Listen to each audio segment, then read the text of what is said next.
Hey guys, welcome back to my channel.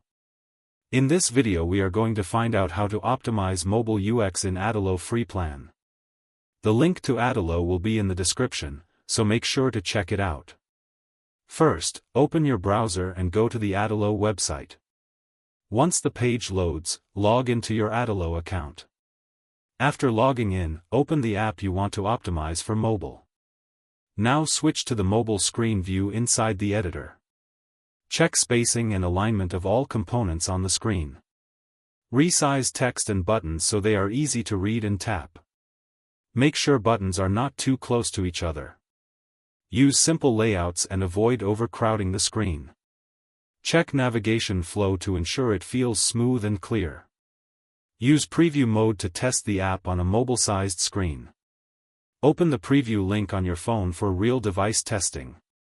Fix any layout or usability issues you notice. Once that's done, your mobile UX is optimized.